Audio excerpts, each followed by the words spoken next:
Jeffree Star texted me again and he said it's far from over.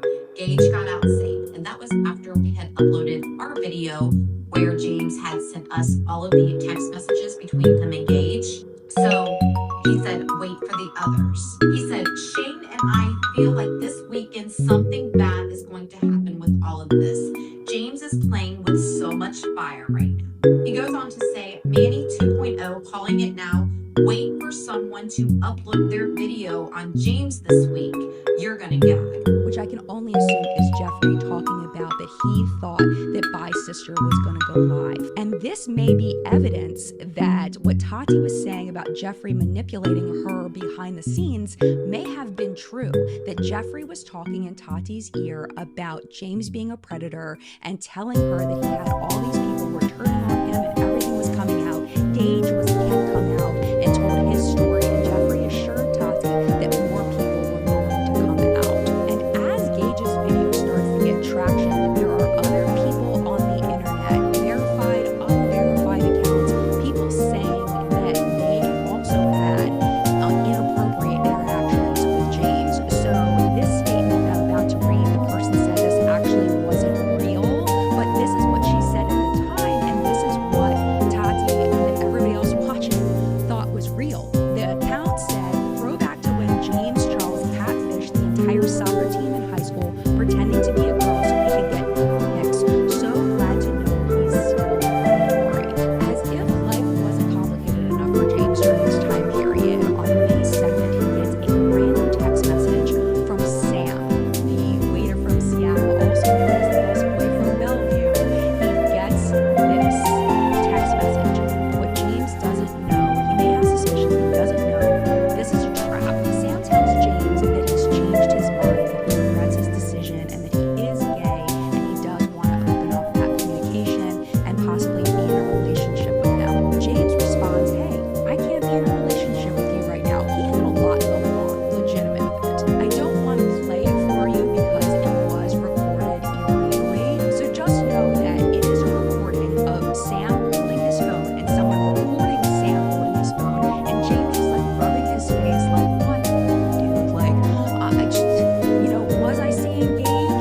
Not at that moment, whatever. And basically, James ends up hanging up on him. About 10 days later, Sam actually puts this illegally recorded clip in the video that he puts up talking about his relationship with James. But we're not quite there yet because we have two other players that are now going to enter the chessboard, and that's Gabriel Zamora and Nikita Dragon. It's important to know that Gabriel and Nikita have now been through a lot together. They were part of Dramageddon 1 with Manny and Ray Morley and of course Jeffree Star, but Gabriel and Nikita are very good friends.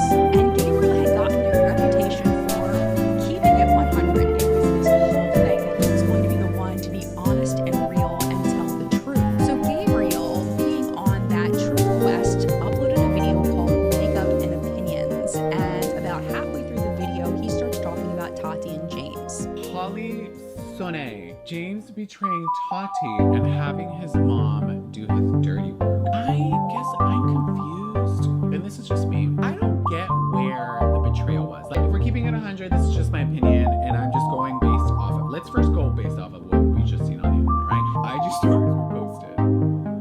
Moments later, she's crying on the internet. There's no communication, personal communication behind the scenes. It's made out to be this big, thing. James apologizes on IG stories. Correct me if I'm wrong, down below. He apologizes on IG stories. Then all these videos are made because it's literally my recommended. Because, it's popular videos, with thousands of views. The only thing I can think of as to why she was upset is because he posted that Sugar Bear Hair thing. Well, that's her #1 competitor. And I'm like, well, Sugar Bear Hair was around before her. Homeboy is exclusive to her? Do you ever just have time to just dive in? Sometimes I have time, not even gonna lie. And I was like, let me dive into this. Let me explore the situation a little bit more. And I, for some reason, cannot find out what he did. Cool. The only thing I can think of, I'm like, okay, so what did he do to make her cry?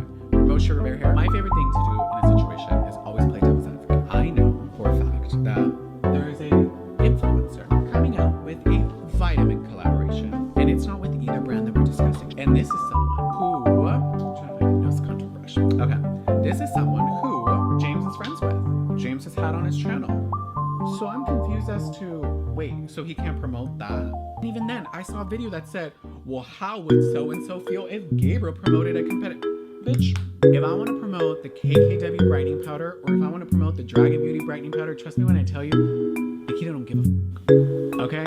So that little storyline, we can diminish. It's not even just her crying over vitamins, it's the fact that all these channels and all these people are just continuously like making videos on it, talking about it, making this a thing, and I'm like, really, over vitamins? But because it started publicly, it had to end and be addressed publicly.